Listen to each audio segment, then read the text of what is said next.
Okay, everyone, how are we doing? Today we're going to talk about face negotiation theory. There's only a few basic concepts I want to get out of this. We're near the end of the semester, so just make sure you're taking good notes for the final exam as we are wrapping these up. All right, with face negotiation theory, the short version is that face is the term that we use when we talk about sort of the collection of who you are, the public image of yourself. So when you're facing the world, whether it's like your actual face, your nonverbals, your clothing, your appearance, the way you talk, the way you speak, the topics you decide to talk about in public, the vocabulary you use, whether or not you decide to use slang, whether or not you use profanity. This is all a way of managing your face, all right? Managing face. Now, there is your face, your public persona, and there's also the face of people you come in contact with. So there are ways in which we try to manage other people's face or public persona. We'll talk a little bit about getting into conflicts. When we get into conflicts, we don't necessarily want to devastate people in public. We don't want to devastate people publicly. There are ways in which we can tactfully have conflict and still allow people to what's called save face. So we try to debate and argue with people in public, but we are always in a very diplomatic way. We try to offer them a way out so that we don't embarrass them in public. All right. So this is what face negotiation theory is. I'm a person, you're a person, we each have our public personas, and there's a way in which when we interact in public, we're trying to make sure that both of us can preserve outward appearances, or just our outward persona of who we are. So again, it's in relationship to your public image. So face management has to do with how do you protect your public image. So this could be things like what you choose to post on social media, etc. This has to do with the ways in which you present yourself at various situations in your life. So how do you present yourself to your professors, to your family, to your work, whatever other groups you're a part of. You try to protect your public image. There are certain things that you will not post online, for instance, or if a friend posts a picture of you online that is not flattering, you might ask your friend to take it down because you're concerned about your public image. All right. This gets really interesting when you start talking about groups, right? So, for instance, if you have a job, your job might require that if you say you have like a company T-shirt or like a polo. Your job might be totally fine with sort of your private behaviors on the weekends, going to happy hour, etc.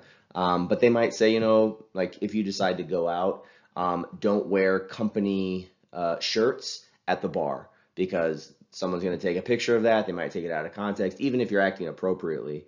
You're not belligerent. But we just don't want sort of company merchandise sort of in pictures at bars. All right. So these are ways, this is all about what's called face management. How do you protect your public image? How do you curate your social media accounts? How do you show up to the classroom? This is all about the image that you want to give to the people around you. Now, this becomes interesting in the classroom when we talk about the ways in which you present yourself to the teacher for the first couple weeks of class. This gives an impression of the type of student you are. So now we're in the end of the semester, and so there's no avoiding the fact that when students come to me at the end of the semester looking for extra credit, asking for extra credit, even if they have, valid excuses for, why they, haven't been able to perform as well as they would like to all semester, the way in which they perform in class, whether or not they're showing up to class on time, they're turning their work on time, they're in communication with me. If they're not able to turn in their work on time, the amount of respect that they give their professors, are they, it could be everything like, are they sending professional emails, right? Or are they just saying like, hey man, what's going on? Give me some help. Or are they saying, dear Dr. Phillips, this is what's happening. Like, the way in which you address people around you can help or hurt your public image, and then later down the line, it can help or hurt your chances of getting help from a boss, from a teacher, whether or not those individuals will write your letters of recommendation, etc. All right. So your public image is very, very important. And here's the thing, like you all know this intuitively in some way, but the easiest way that you know it is because you know that you judge other people's public image, right? So there's something really interesting that happens with the human psyche where we cast a lot of judgment onto other people with regard to how they act, how they dress, how they behave, the vocabulary they use, whether or not they use profanity, etc. We judge other people, right? But we have this sort of audacious notion that people shouldn't judge me. Like it's like I'm having a bad day, don't judge me. Like I'm not looking my best, don't judge me. Just because I don't show up to class on time doesn't mean I'm a bad student, don't judge me, right? But we go out there and we make split-second judgments about everybody else, but all of a sudden we want the benefit of the doubt. And the thing is that most people are doing the best they can. We're not all put together 100% of the time. But we have to recognize that, people only have a slight interaction with us, and they're making a lot of assumptions about who we are. And we can get upset about that, right? We can say it's not fair with the recognition that we do the same thing to everybody else. All right. So because people are making snap decisions about us, we should make sure that, if we're going to be in a situation, how can I best protect my public image as far as how I choose to behave. All right. So a little exercise we would do if we were physically in the classroom is to sort of think about what you want your public image to be, how you present that public image, and then how you go about protecting it. So again, a lot of things these days is all about social media accounts. I've mentioned this before in lots of classes. Just be very careful with what you post online. I'm totally fine with. I'm a person who wishes that the entire world would just have a truce and say, look, these social media platforms are, totally for fun, ridiculous things, and nothing should be taken seriously that's posted on social media. And that's the truth. So like nobody can lose a job for what they post, or nobody can like get in trouble for what they post. Let's just assume that everybody is acting like an idiot on social media and call a truce. All right. However, we know that's not the case. All right. And therefore, how are you going to sort of make sure that you protect your public image with regard to, realizing that even when you're sleeping, people are still sort of consuming your image if they're looking through your Facebook feed, your Twitter feed, your Instagram, and what have you, right? So you are constantly sort of on, 24/7 in this world of social media. Okay, face negotiation theory, right? People manage their public image, right? How one manages their image does relate to their culture. We'll do a little discussion on how cultures can differ here in a moment, right? And how people solve conflict can damage a person's image. So if two people, again, both trying to save face, but they have a very public conflict, how most people behave, especially if those two individuals are working together. So let's think about sort of like geopolitical diplomacy. When two ambassadors from a country have a conflict with each other, they know down the road that they still need to work together, so they don't, they're not as rude as maybe they could be, right? They're still firm, they're still tough, but they also are trying to help each other save face in the situation, right? They don't want to embarrass somebody. They want to call them out and be firm, but they want to do so in a way where that other person comes out looking okay, right? So that we can both work together and solve the problem, right? Nobody wants to work and solve a problem with a person who's just calling them names and saying they're horrible and they can do no good in the world. Instead, they say, look, you're a strong leader. We need strong leaders in the world. Here's a policy I think you messed up on, but come and work with us and we'll solve it together, right? So you're still sort of calling them out on the bad policy, but sort of giving them an off ramp, giving them a way out to say, your policy's terrible, but come and work with us and we're going to solve it together because I need you. You're kind of offering an olive branch. All right. Face concerns, interest in maintaining one's face and the face of other people. All right. So it's not just about me protecting my own image, but I want to protect the the image of people around me. Even if I don't like them, right? Even if we have conflict, I want to protect the image of people around me because I might have to work with them. All right. So there you have it. Face need is the desire to be associated or disassociated with certain people or organizations. So, for instance, if I want to be a part of an in-group of a certain organization, I need to put on a persona that will let that group know that if they choose me to be a part of their group, like I'm a good fit for their group, right? So you kind of have to sort of like start acting the role before you actually get the role. So we come down here to this last thing, dress for the job you want. You probably heard the phrase fake it till you make it, right? If I want a certain job, I just have to sort of fake that I already have that job in the way that I act, the way that I dress, the way I behave, show people who are in that career field, if they hire me, I already know the rules with regard to proper behavior and dress and speech and everything else, right? So this is this idea of, I want to be associated with some groups and I want to be disassociated with other groups, right? So there are moments when there are certain people who sort of appropriate, inappropriate, language or gestures or personas. If I happen to have like similar personas, right, I might say, okay, even though I'm not associated with that group, I got to completely cut off, nonverbal behavior that would even make people think that I'm associated with that group. So people disassociate with groups a lot with regard to their persona. If you can, you might think about, um, people who are getting out of various religious organizations, right? If enough people in leadership at a certain religious organization or a church have done something really, really bad, if I go to that church, I didn't do anything bad, right? But if I have, a T-shirt that has a shirt name on it or a bumper sticker on my car that says like I go to a certain church, all of a sudden I'm going to disassociate myself with that by sort of stripping away these sort of public markers that have me associated with people that I no longer want to be associated with. Um, then you want to think about what people and organizations you want to be associated with and how do you present yourself to fit in. Now, over here, over this direction, I have something that I think has been fascinating over the last year with regard to coronavirus and all the Zoom meetings that everybody's on. There's this entire industry that's starting to get built up with regard to curating bookshelves for people's Zoom backgrounds, right? So when you think about possibly overly pretentious people who want to seem very professorial, very intellectual. They go on the news and they want to talk and use big words and act like they know what they're talking about. And some of them probably do if they're on the news. However, there's this interesting thing that happened at the beginning of the coronavirus where everybody was filming themselves in their own house, and there's these books on the bookshelf behind them, right? And these are their actual books at the beginning of the coronavirus.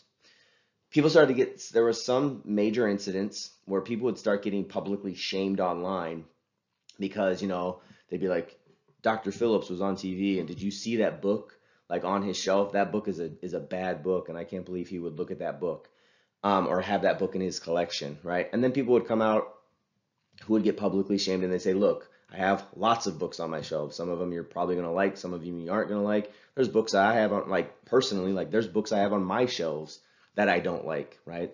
But they're, important to this sort of larger way in which I'm trying to educate myself as far as like learning everything I can about certain subject materials. So even if I don't like the books, I might still have the books, right? So people were getting shamed for some of the books that they had on their bookshelves.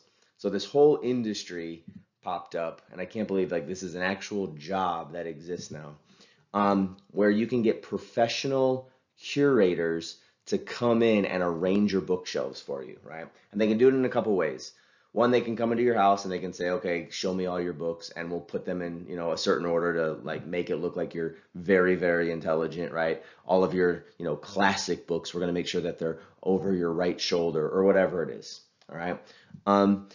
So that's one way they do it. They use your existing books. Another way they do it is they just bring in all of these fake books because maybe you're a person who's like, I'm supposed to be the really smart guy on TV. I don't have any books. And so a curator will come in with basically a facade of like empty books, right? And so imagine like cardboard basically that's painted up that looks like 10 books. They take that piece of cardboard and they sort of slide it into a bookshelf. Now it looks like you have a lot of books that are important, but you don't, right? So there's ways in which people are sort of curating because that's the public image that they want. So down here, I cannot remember the name of this bookstore. It's from the original article that I stole this image from. But there's an organization now, basically it's like a library, right, or a bookseller, that people will call the bookstore and say, look, like I need some images for my Zoom background that makes me look super, super awesome and smart. Can you arrange a bookshelf for me and send me a picture that I can then use as my Zoom background? So there's bookstores out there right now who are taking people's requests and says like, what is it that you want to look like you're important, right? How do you want to be important? Do you want American classic literature? Do you want some Russian literature? Do you want Black American writers from the early 20th century? Do you want like Greek philosophy? And then the bookshelf just has it. They go around and they rearrange books in their store, take a picture and send it to you. And you send them a couple bucks, and now you have a picture. It looks like your bookshelf, but it's just some bookstore rearranging books and sending you. This woman up here, who I believe her name is Pam Keith. You can Google that. I believe it's Pam Keith. She was a congressional candidate. She lost, but she was a candidate for Congress in Florida. And she was sort of like a possible person who was gonna like win big in Florida in the last election. So she got on the news. There was a lot of like Democrat support behind her when Democrats were sort of taking over Washington D.C. with the election of Biden and the rest, right? But she ended up losing her. She ended up losing her race. But they put her on TV a lot because she had this really, energetic personality, right? To talk about these issues. And there was a moment where somebody caught her, again, she's trying to sound very, very intelligent, and I know nothing of her intelligence. But the ways in which she was sort of curating her life with regard to trying to create this face for herself is she had this bookshelf behind her every time she'd go on the news, and somebody, a very, very keen viewer, noticed that the bookshelf, the ways in which the books were arranged, looked very, very interesting and similar to the ways other people had their books arranged. And what they found out was that this book background that, again, she's trying to say, like, look at me sitting in front of this amazing bookshelf. It actually happened to be a shower curtain of books that you could buy on Amazon. And so there was several people who kind of got caught on the news because all of their books looked exactly the same in their Zoom backgrounds. And people said, this is nobody's bookshelf. This is a shower curtain you buy on Amazon, and people were just putting it up on their wall as a backdrop to make themselves look good. All right. Now, here's the thing. We all do things that exaggerate our public persona or the ways in which we want to be seen online. Whether it's, through, Facebook, Twitter, whatever you're posting on Instagram, right? Who knows like how many pictures, a celebrity, how many selfies a celebrity takes before they actually post that one good one. They probably take like 100 pictures and they're like, I'm going to post that one good one, right? So these are things that everybody does, all right? And so just be mindful of it when you're consuming whatever is you're consuming in the digital world. It's not all accurate. It's not an accurate representation of the actual world. But then also just sort of be very aware of yourself that as much as, we are judging people's Facebook page and Instagram pages and everything else, people are also looking at our stuff and they're judging that. All right. Again, it's not a question of fairness for me. It's definitely not fair to, generalize or sort of judge people harshly, judging people in their worst moments. But the reality is that we do it, and everybody's making split seconds decisions about people that they don't know that well. All right, so there you have it. Okay, face work just is the specific actions you take to deal with the needs that you have, right? So sort of like working on yourself. How are you trying to make your public persona better every day? This could include for your job, for instance, showing up to events that you don't want to be at. So just sort of like showing your face.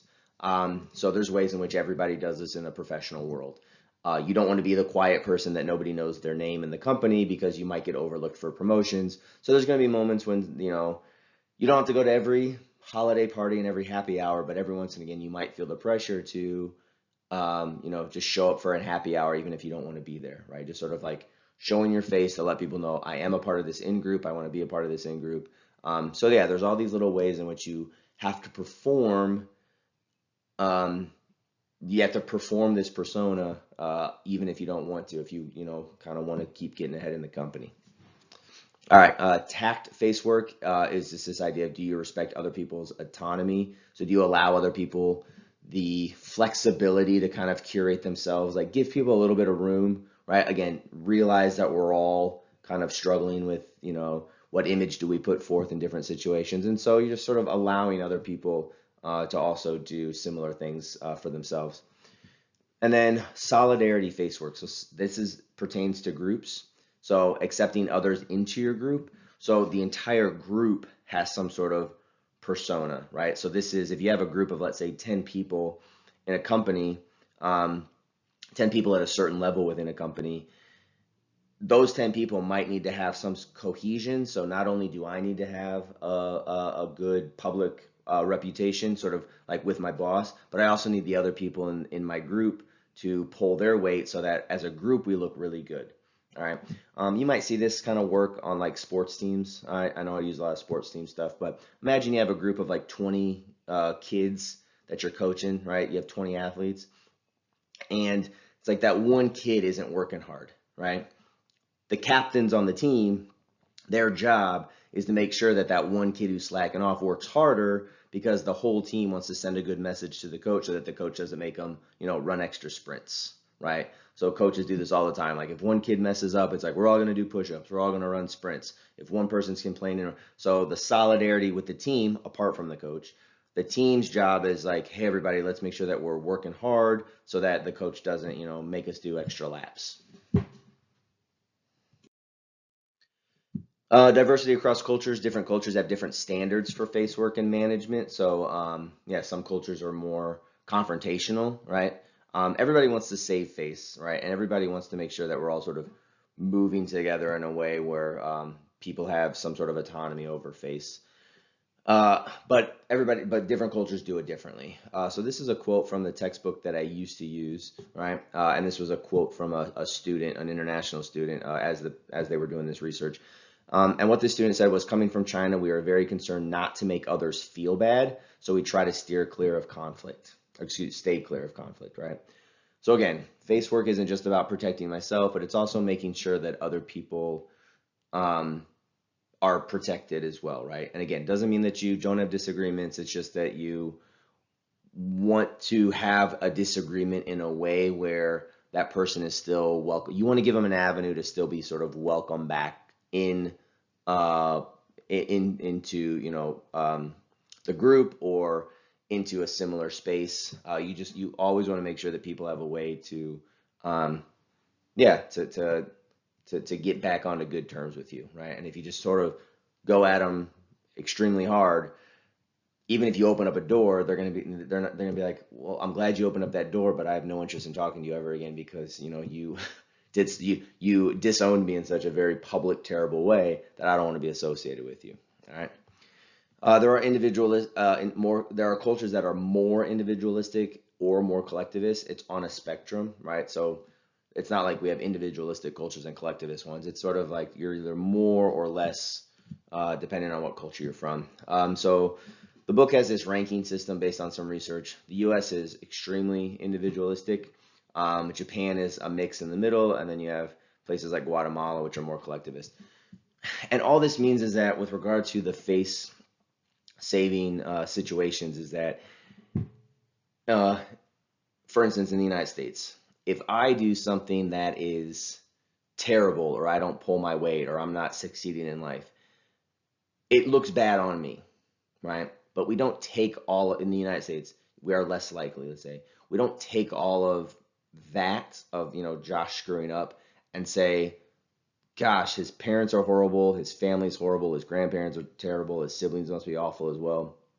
Usually, right, the majority of the shame for my actions and behaviors are on me and on me alone, and most people don't sort of cast that onto everybody else who's closely associated with me, right?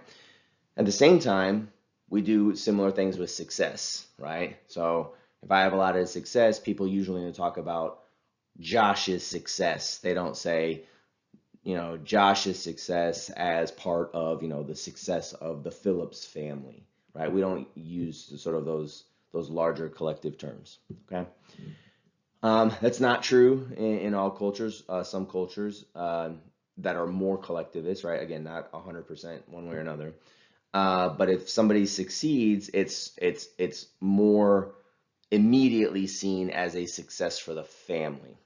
And if somebody fails, it's seen as a failure of the family, right? Now, again, if I screw up really bad, somewhere down the line, people might say, like, your parents didn't raise you right, right? But that's not the first thing that comes to their mind. It's like, Josh, you screwed up.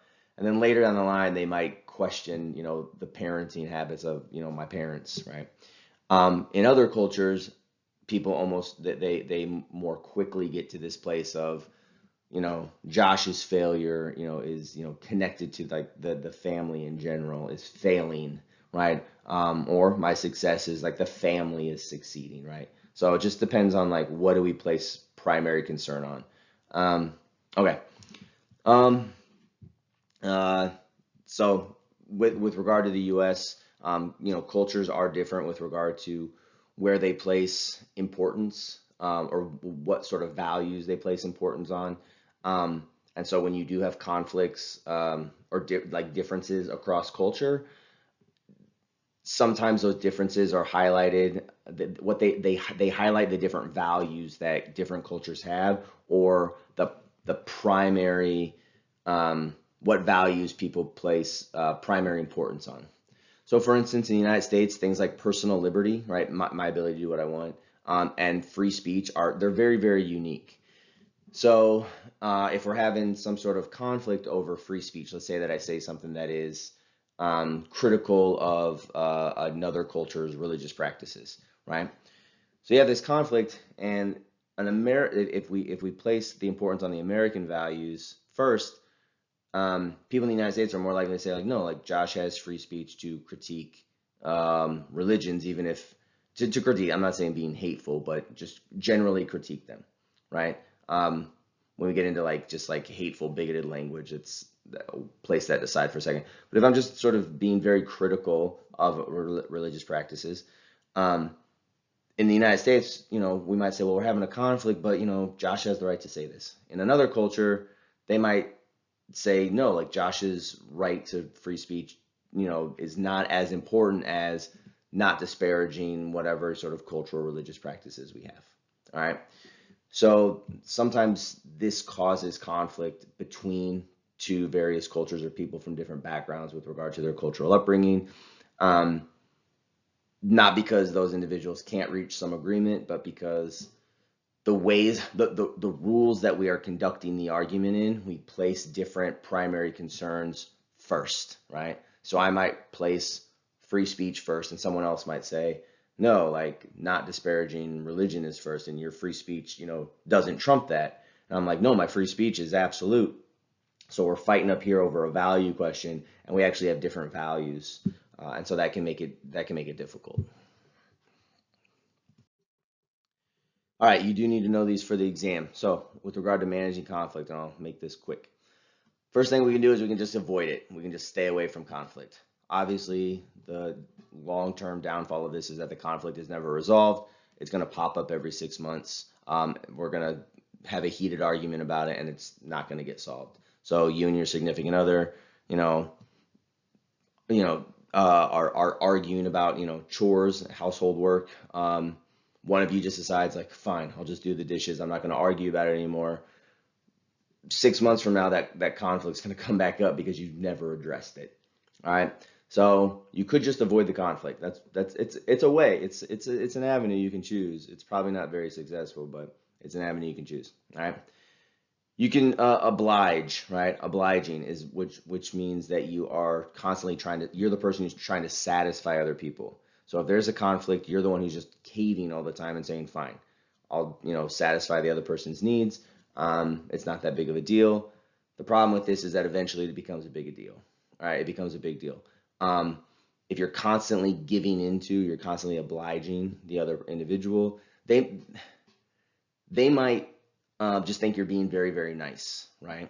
So if you So this is one thing that is difficult to get across to people when they're having a when they have a conflict and they say things like so and so treats me like a doormat, right? One of the first questions you can ask is like, have you ever told so and so that that this current situation, the current way you're resolving the conflict is not working? And they say no. I don't talk. I just go ahead. I just wash the dishes all the time, or I just take care of the situation. I never outwardly tell them that it annoys me. Well, so and so isn't treating you as a doormat. Instead, you're allowing yourself to be treated as a doormat, right? You're allowing the other person to walk all over you, right? So if your significant other, um, they might think that you're just being very nice. Maybe they think that that's what your way of showing affection and care for the situation by constantly doing the household chores. But under here, like you're stewing in it. You're just like, I can't believe I have to scrub the toilets again because this so and so never scrubs the toilets. People don't just treat people like doormats. Instead, it's more like that, people allow themselves to get treated like doormats because they are sort of overly accommodating here, right? They're overly accommodating, and the people who are benefiting from it just don't know it, right? So if you're a person who is very, very obliging, at some point, and if it's annoying you, it's on you to speak up because the person who you are frustrated with probably doesn't know it. All right. And that's the hard truth of the situation. All right. They think you're just being really, really nice. So you're the one who's going to have to speak up at some point because they don't know. They don't know it's a problem if you don't tell them. All right. Compromising, give and take. This is, probably the best. Compromising and integrating are probably the best solutions. Compromising is when the two people involved in the conflict can figure it out on their own. All right. Little give and take. You know what compromising is. But the important thing is the two people involved are the only ones involved in figuring it out. All right, that's going to be important in a second. Dominating is the exact opposite of obliging. So dominating is that you're constantly just trying to satisfy your own needs, right, by walking over other people. And obviously this can have long-term ramifications. So if you're a person who just says like my way or the highway, what you might notice is that a lot of people, given enough of a timeline, a lot of people are going to choose the highway, right? Most people, if they're really, if they value your relationship, they'll stick in it, for a couple of years, but eventually, people don't stick around for decades at a time.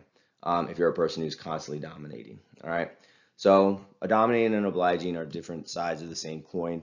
Dominating is when you're the one who is constantly saying my needs need to be satisfied. I'm the one who has to be right in this conflict. Finally, integrating, right? And here's how it's different. Integrating is when you bring in a third party facilitator to help you out. So if it's a relationship, you and a partner might go to counseling. All right. So there you have it. All right. Know these different styles of managing conflict. Compromising and integrating are probably the ones that are the best. Avoiding, obliging, and dominating, those are short-term solutions that allow the problem to keep rearing its ugly head every 6 months. And at some point, if you have a conflict, you have to address it. Otherwise, it's going to stay with you forever. And it's going to pop up at inopportune times. Okay, so here's a diplomatic situation that needs the facilitation of sort of face managing techniques. All right, so face negotiation theory is where we're at. So the United States a couple years ago there was this big peak in some of the stuff that was going on in Syria. For those who haven't been aware of the news for the last decade, there's some civil unrest. I'm not depending on who you talk to inside outside the country, they'll call it a civil war, right? It's a major event. A lot of the refugee situation out of the Middle East into Europe right now that's been going on is directly caused from Syria. So Syria is a country that is in the Middle East, but it's connected to Turkey, and Turkey is sort of the bridge between Asia and Europe. All right, so Turkey is this very interesting geopolitical place that connects these two different worlds, sort of Western Europeans to Middle East to the Middle East. All right, so Syria's in the middle of this civil war, the civil unrest, right? And well, let's go ahead and get through some of these terms real quick. Face threatening situation is just all that means is that conflict is going to happen. Face saving is you give people an olive branch to try to avoid embarrassment, right? I want to save face. Face restoration is how to avoid losing face after a conflict. So once a person has been sort of pushed to the limits with regard to embarrassment, they need a way to, restore their dignity, all right, restore their honor, to restore, their persona. So with international diplomacy, how do you negotiate with countries that you do not like without embarrassing them? So here's our ambassador, former ambassador a few years ago, Nikki Haley, and this is the ambassador from Syria. And they're in this moment where Nikki Haley is showing pictures of Syrian children being gassed during the civil war, and this gas was allegedly put out by Assad, President Assad of Syria. So the government of Syria is declaring war on its people, and in some pretty horrific ways. So things like gassing, which is a UN resolution that says, look, wars are going to happen, but like here's some weapons that you're not allowed to use, right? Chemical weapons you're not allowed to use. Because if you're a soldier, right, you fire a gun in one direction, and unfortunately, it's like, but it should be aimed at other soldiers who are in the fight. Chemical weapons, it's like you place a bomb and civilians are affected, right? So this is why chemical weapons are frowned upon, to say the least. So Nikki Haley is confronting Syria in this situation, and obviously this gentleman is part of the Syrian government, and the Syrian government is the one who is waging war and deploying these weapons, right?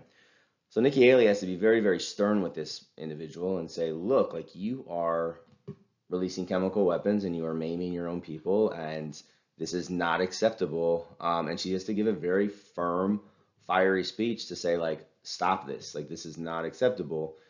But at the same time, it's like she's at the UN, and at some point, her and the Syrian ambassador have to have a conversation with regard to how to mitigate this and end the civil unrest that's going on in Syria, right? It's like the whole international community has to be on board with helping each other out to stop this devastating situation that's going on in Syria. And so this is what is happening here in the UN, and this happens in the UN a lot. Different countries, they get up, they make fiery speeches about the policies of other countries, but they also recognize, like, I got to go work with that person later with regard to, some sort of geopolitical policy that we all want a better world for the world, for our country, for our communities, and the rest of it. So how do we do this in a way that will not embarrass people to the point where we can no longer have a conversation later? Because, we do need to have a conversation later in order to further address this problem. One more item you should be aware of. There's two more here, and then we're out of here. The way in which we approach China. So China has this. On the global stage, there's what's called the One China policy. The One China policy essentially says let's go here, right? In the 1970s. So the People's Republic of China, which is mainland China, which you are all aware of, right? The physical space of mainland China, right? From Beijing, right? They said, look, there's only one China, right? And the People's Republic of China is the only government that should be recognized by the international community, right? And this includes Chinese claimed territories, right? So the three big contested places with regard to China are Taiwan, which is a tiny island, right, off the coast, Hong Kong, which is a big city down in the south, right, and Tibet, which is an area in the west, right, Himalayas, Mount Everest, right, connects to India. So these three areas are contested, and the people of these areas have been contesting their sovereignty with regard to their independence from China. So for those who followed the news in the last year, there's a lot of protest in Hong Kong, and Hong Kong says, no, we are independent, we don't want to be a part of China, and China says, no, like, Hong Kong is a city within China. Taiwan comes out and says, like, we want to be our own independent place. And China says, no, like, you're an island off the coast and you are owned by China. And Tibet, which is where the Dalai Lama is from, and this has been going on for a while. In the Himalaya, like, again, China says, like, Tibet is part of China, and there's people from Tibet in Tibet who's like, no, like, we are our own sovereign individual country. So the one China policy essentially says that anytime a world leader outside of China wants to do business with China, they have to recognize this one China policy. So a bit of a situation happened in the beginning of Trump's presidency, right after he was elected and takes office. This woman here, who is in charge of Taiwan, right? Let's use the term governor for, try to make it recognizable. She calls up President Trump and is like, yo, what's going on, President Trump? Congratulations on your victory. We're looking forward to doing, business with you and, like, making a better world together and all this other kind of stuff. And President Trump takes the phone call, right, and talks to her. By the simple act of taking the phone call and talking to this woman from Taiwan, right, who's in charge of Taiwan, Donald Trump makes China very, very mad. Mainland China, President Xi Jinping, very, very mad, because President Trump, by taking that phone call, is recognizing this woman as a world leader, right? And therefore, sort of like, he's basically talking to someone that the Chinese government has not approved of, and the Chinese government claims territorial rights out of Taiwan. All right. So, for instance, let's act as if Xi Jinping in China, he gets elected, and let's act like the governor of Pennsylvania calls him up, right? Like, goes above the president and calls up the newly elected president of China, right? So the governor of Pennsylvania goes over the head of the president of the United States and just calls China on his own. Is like, hey, what's going on? President Xi Jinping. The president of the United States would be real upset and like, hold on a second, like, you don't get to deal with international issues. I'm the only one who deals with international issues. It's essentially what was going on here. And Donald Trump took the phone call and said, look, I'm going to talk to the governor of Taiwan. And the president of China was not happy, because the rule is the only people in China that, anyone is supposed to talk to, that President Trump is supposed to talk to, is the president of China. Nobody else gets a say in diplomacy issues. And Donald Trump took the phone call from this woman and made people in China, the Chinese government in Beijing, upset. All right. There's also, I'll put this link down here. Every once in a while, you'll get a contentious issue with, like, map drawing, right? So we can think of map drawing as a sort of like contentious issue throughout history. What countries are shown on maps, what countries aren't shown on maps. This is a map that was deemed problematic because it showed Taiwan as a country. And again, if you're a map maker, who do you side with regard to these, like, difficult issues? China claims that Taiwan, Hong Kong, and Tibet are a part of China. Let's say that I'm a map maker and I want to make a statement, and I say, no, the Taiwanese people claim their independence. I'm going to sort of recognize them as an independent country when I make a map. Some of this, now and again, this happens with the Israeli-Palestinian conflict, which we talked about before. Sort of like, who is who rightfully owns this territory? Like, what is this territory rightfully called? Every now and again, you'll get a map maker who doesn't have Israel on the map, and it'll just say Palestine. Sometimes you get a map maker who just says Israel and Palestine isn't recognized.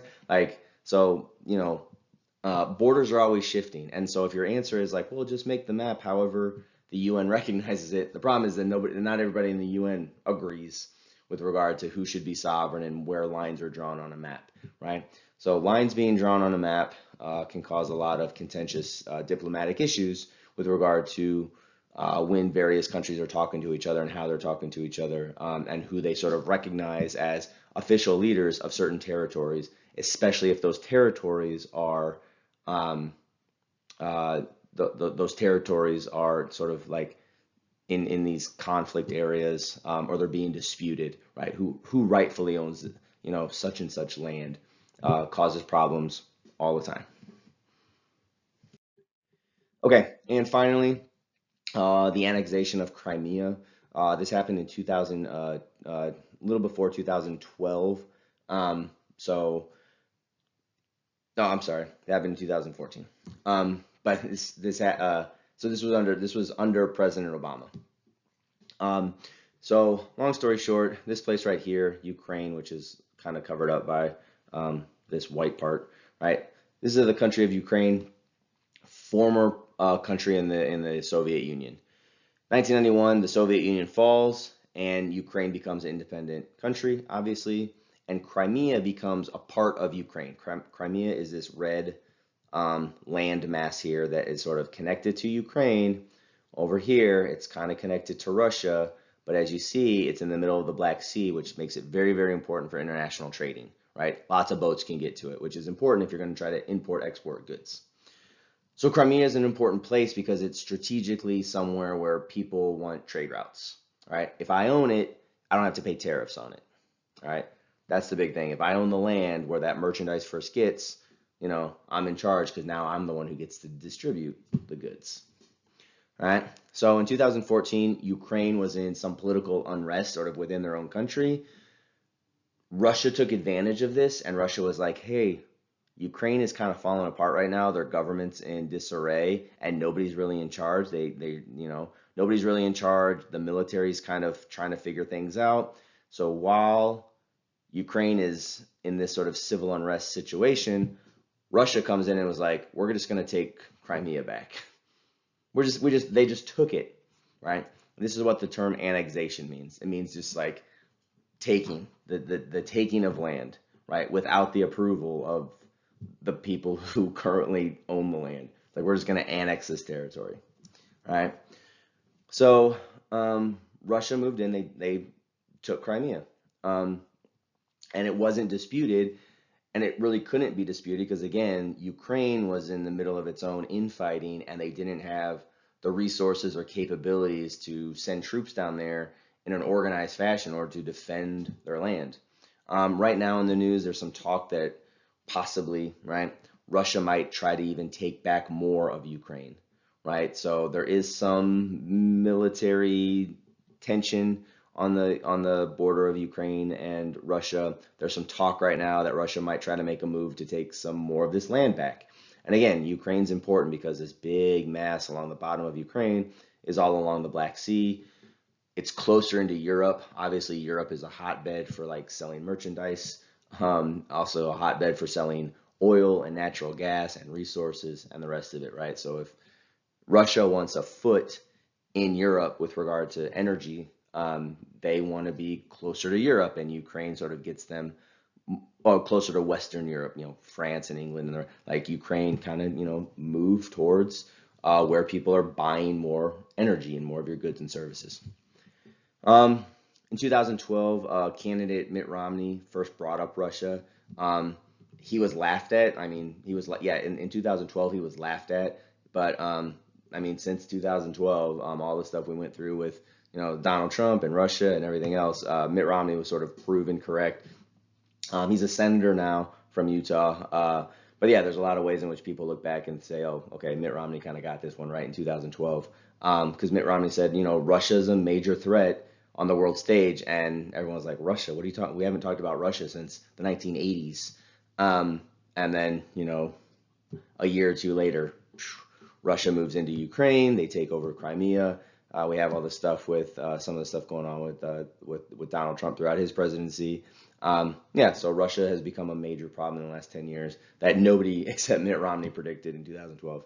And then here's a quick article from The Atlantic from 2017 that basically says similar things, where it sort of argues, this is the title of it, was Obama too soft on Russia?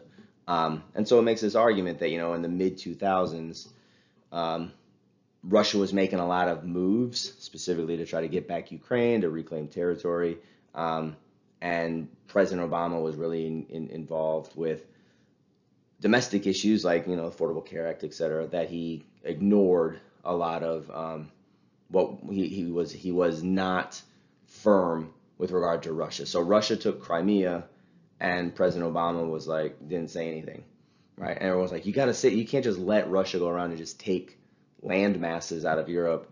And because, nothing happened, Russia felt a little bit more bold to kind of keep pushing their policies, keep pushing their policies, keep pushing their policies.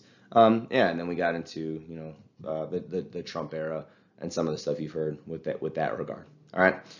So, long story short, face negotiation. People are going to have conflicts.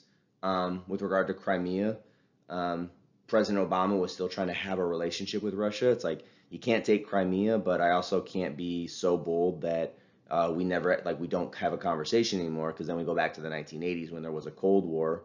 Russia and the U.S. are having a conflict and they're not talking to each other. It's like, you want to be talking to everybody. Every once in a while, someone will get really upset if, like, the President of the United States talks to Kim Jong-un of North Korea. But, like, this gets into, like, my personal opinion now. It's like, North Korea is a terrible place as far as, like, the way the government runs it. It's not good, right? It's not good for the citizens of North Korea. The government's not doing great things, right?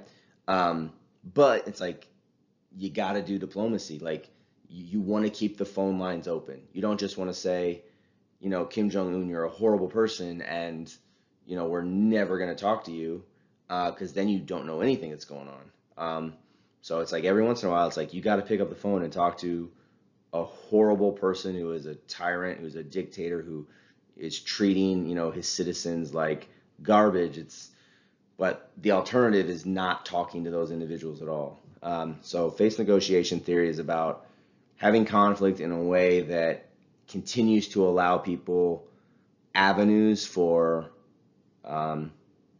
doing right, like for doing the right thing. It's like, you're really screwed up, but if we work together, we can probably make, North Korea a better place. It's like, Syria, it's kind of a mess right now, but like Assad, if we work together, we can make Syria a better place, right? So you have to talk to people who are doing bad things, but offer them a way to sort of, do the right thing in the end, right? Okay, that's face negotiation theory. We got, I think, like two more, a couple more videos, and we're out of here. All right, that's all I got.